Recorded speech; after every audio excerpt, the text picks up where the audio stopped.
તમારામાંથી કેટલા લોકો રોજ આકાશ સામે જોતા હશે 5 મિનિટ પણ? માંડ 1-2 જણા. કોઈને ટાઈમ જ નથી હોતો. આકાશ સામે જોવું વ્યાપકતા વિશાળ છે, સર્વને ઢાંકીને રાખે, એમ બધાના છત્ર બનવું. ઢાંકવાની વૃત્તિ કરવી, ઉઘાડવાની વૃત્તિ જીવનમાં નહીં લાવવી.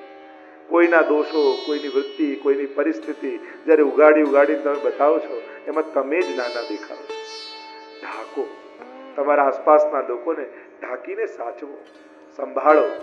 આકાશ વ્યાપક છે, હૃદય વિશાળ બનવું જોઈએ. જલ પાસેથી શીખ્યા, વહેતા રહે છે. જે માણસ વહેતો રહે, સ્વચ્છ રહે, પવિત્ર રહે, જે બંધાઈ જાય, એનો આ દુર્ગંધ આવવા લાગે. અગ્નિ પાસેથી તેજસ્વીતા, ઉર્ધ્વગમનતા શીખ્યા. લાકડીમાં અગ્નિ પ્રગટાવો ને, પછી એને ઊંધી પણ કરો લાકડીને, તો અગ્નિ તો ઉપર તરફ જ જાય. એમ પરિસ્થિતિ ભલે ઊંધી થાય, પણ વૃત્તિ નીચી નહીં જવા દેવી. એ તો વિચારો, વૃત્તિઓ તો હંમેશા ઊંચી રાખવી. નિશાન ચૂકમાં નતાક નીચું નિશાન. નિશાન ન લાગે તો વાંધો નહીં, પણ જીવનમાં નીચા નિશાનો નહીં રાખવા. ચંદ્ર પાસેથી શીખ્યા, ચંદ્રની કળા વધે ઘટે, પણ ચંદ્ર તો પૂર્ણ જ રહે. એમ આત્મા તો પૂર્ણ રૂપ છે, મનની વૃત્તિઓ ઘટે વધે છે. કરોડિયા સૂર્ય પાસેથી શીખ્યા, દરિયામાંથી પાણી લે, પોતે નથી રાખતું સૂર્ય, વાદળ બનાવીને પાછું આપી દે છે. એમ સમાજમાંથી કમાઓ, એની ના નથી, પણ પાછું સમાજના ઉદ્ધાર માટે, કલ્યાણ માટે વાપરો. કબૂતર પાસેથી શીખ્યા, કબૂતર બચ્ચાના મોહને કારણે જાળમાં ફસાયા. આ સંસારનો મોહ માણસને ફસાવે છે.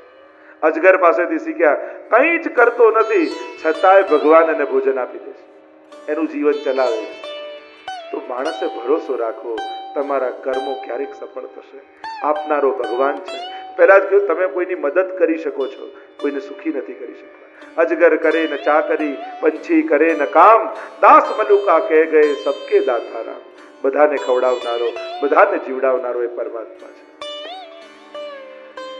સમુદ્ર પાસેથી ઊંડાણ મર્યાદા શીખ્યા. પતંગિયા પાસેથી જેમ દીવા ઉપર સળગે છે શીખ્યા. ભ્રમર બધું ભેગું કરે, પણ બીજો હાથી લઈ જાય છે, ફસાઈ જાય છે કમળમાં. મોહને કારણે હાથી સ્પર્શ સુખને કારણે મરે છે. બધું ભેગું કરનારો પારધી બધું ભેગું કરે, લઈ જાય બીજું કોઈ. હરણ શ્રવણ સુખને કારણે મરે છે. મત્સ્ય માછલી સ્વાદ, જીભના સ્વાદને કારણે મરે છે. પિંગલા વાળાંગના આખી રાત કોઈની પ્રતીક્ષા કરતી રહી, કોઈ ના આવ્યું. થયું કે આટલી રાહ જો મેં ભગવાનની જોઈ હોત તો ભગવાન મળી જાય. જીવવું હોય તો લૌકિક લોકોના ભરોસે ન જીવતા, ભગવાનના ભરોસે જીવજો. આપણે લાગે દીકરો સાચવશે, ભાઈ સાચવશે, પિતા સાચવશે. લૌકિક લોકોનો ભરોસો નહીં, ભરોસો ઠાકોરજીનો કરનારા પ્રભુ જ છે. આ બધાને પ્રેરનારા પ્રભુ છે, એટલે પ્રભુ પર ભરોસો રાખો.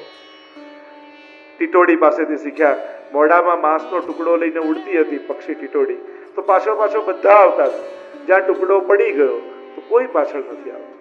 બેંકમાં બેલેન્સ છે તો બધા આગળ પાછળ ફરે, જ્યારે નહીં રહે તો કોઈ આજુબાજુ નહીં દેખાય. તમારી જોડે સંબંધ રાખનારો વ્યક્તિ વિચારવું કે આ સંબંધ મારી જોડે શેના માટે રાખે? મારા પદને કારણે, મારી પ્રતિષ્ઠાને કારણે, મારા પૈસાને કારણે, કે મારી સાથે ને પ્રેમ છે એટલા માટે મારી જોડે સંબંધ રાખે. બાકી તો ઘણા લોકો ભેગા થઈ જશે, પણ એ શેના માટે આવ્યા છે વિચારો. બાળક પાસેથી શીખ્યા, નાનું બાળક હોય એની સંસ્કૃતમાં સ્તુતિ કરો કે એને ગાળો બોલો, બાળક તો હસતું જ રહે છે, એને કાંઈ ફેર પડતો નથી. વૈષ્ણવે પણ એવું જ રહેવું. કોઈ સ્તુતિ કરે કે નિંદા કરે, એને પોતાના સ્વભાવમાં રહેવું. બાળક સહજ હોય છે, કારણ કે વર્તમાનમાં જીવે છે. ક્યારે બાળકના માથા પર માથું રાખીને આમ ટેન્શનમાં જો કે આ ખોટા શેર લેવાઈ ગયા, એ તો પ્રસન્ન જ હોય, કારણ કે એને ભૂતકાળનો અફસોસ નથી, ભવિષ્યની ચિંતા નથી. એ તો વર્તમાનનો આનંદ કરે છે. પ્રેઝન્ટ કહીએ ને, ભગવાને આપેલી પ્રેઝન્ટ છે, પ્રેઝન્ટ ટેન્સ ઉપહાર છે ભગવાને આપેલો. વર્તમાનમાં જીવો.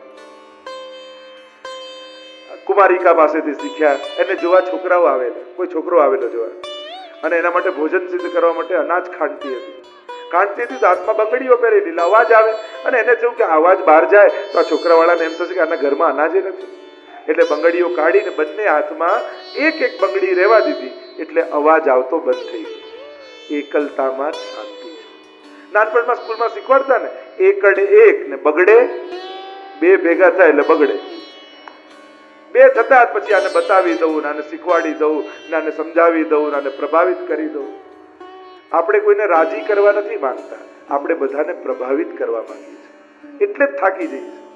ચાય પીવડાવીએ તો જો કેવા ઇમ્પ્રેસ થઈને ગયા, કોફી પીવડાવીએ જો કેવી કોફી ઇમ્પ્રેસ થઈને ગયા.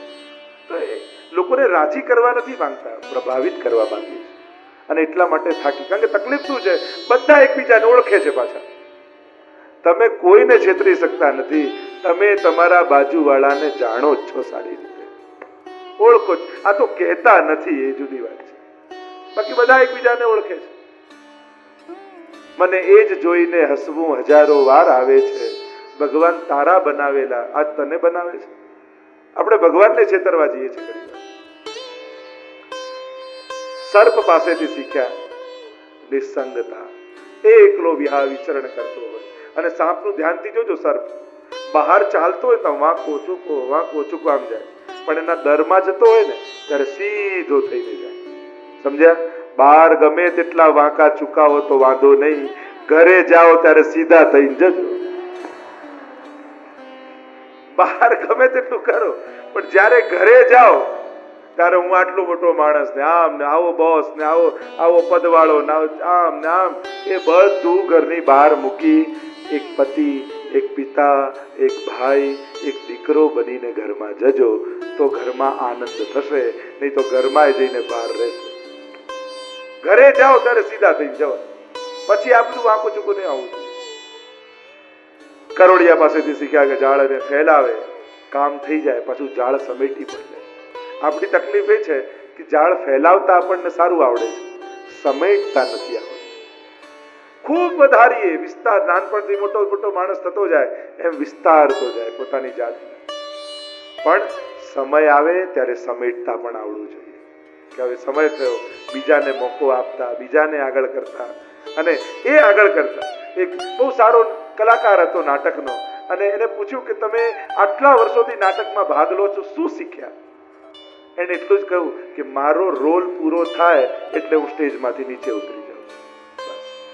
જીવનમાં એ જ શીખવાનું છે, આપણો રોલ પૂરો થાય એટલે ખુરશીમાંથી આગળ જતા રહેવાનું, એ સ્થાનમાંથી આગળ જતા રહેવાનું, એ કામમાંથી આગળ જતા બીજાને અવસર આપી દેવાનો.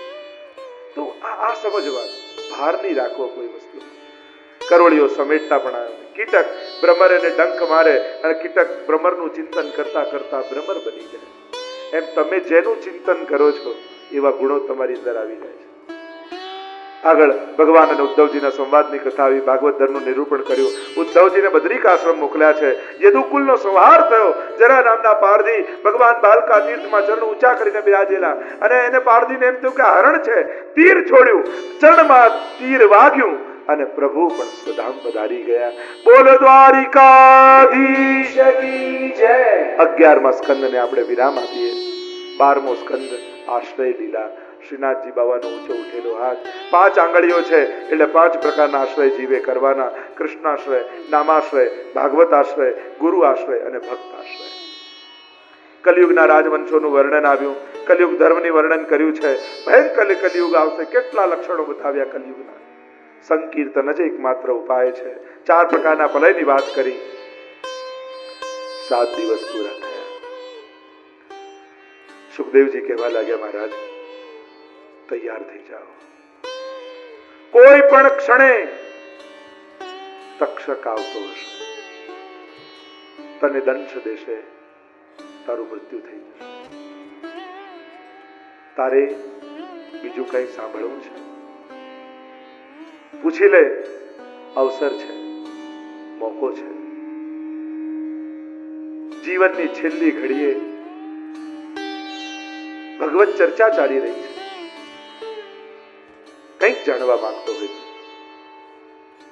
પ્રણામ કરે, સાષ્ટાંગ દંડવત કરે. સુખદેવજી કહેવા લાગ્યા કે મારા જવાનો સમય થયો.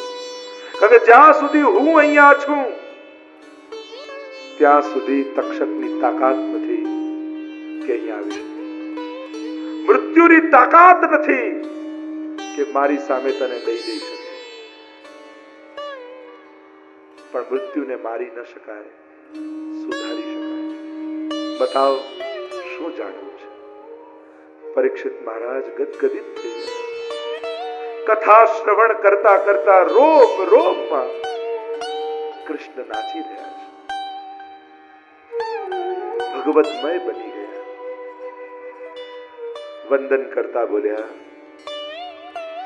સિદ્ધોસ્મિ અનુગ્રહિતોસ્મિ. ગુરુદેવ, આપની કૃપાથી સિદ્ધ થયો છે, અનુગ્રહિત થયો છે. પ્રભુની ક્ષણે ક્ષણ થતી કૃપાનો અનુભવ કરી રહ્યો છું.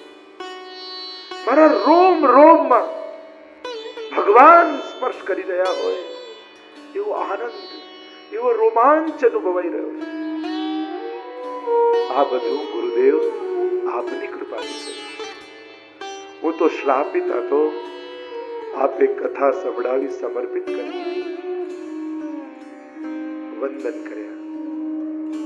સુખદેવજી ઉભા થયા અને બીજા કોઈ ઓર પરીક્ષિતની શોધમાં આગળ વધી ગયા.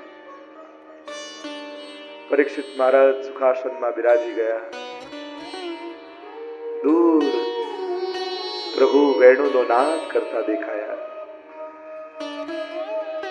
ઊંચો હાથ કરી શ્રીનાથજી બાબા જાણે પરીક્ષિતને બોલાવી રહ્યા છે, આવ મારી નિકટ આવ. અનંત જન્મોથી તું વિખૂટો પડ્યો છે, આજે ઘડી આવી છે, અવસર આવ્યો છે. આવ બેટા, દોડ તો આવી મારી ગોદમાં ચડી જા. હું પણ તને છાતીએ લગાડી મારી ભગવત્તાનો આનંદ લેવા માંગુ છું. પરીક્ષિત મહારાજને દેહ પણ બંધન લાગવા માંડ્યો. પ્રતીક્ષા કરવા લાગ્યા કે ક્યારે આ દેહ રૂપી ઘટ તૂટે અને ઘટાકાશ પટાકાશમાં લય બની જાય. રોમ રોમમાં રોમાંચ અને ભગવત્તાનો આનંદ થઈ રહ્યો છે. ધન્ય છે આ ભાગવતી કથા. મર્યા પછી મુક્તિની વાત નથી, જીતા જીવંત ભગવત પ્રાપ્તિનો અનુભવ કરાવે.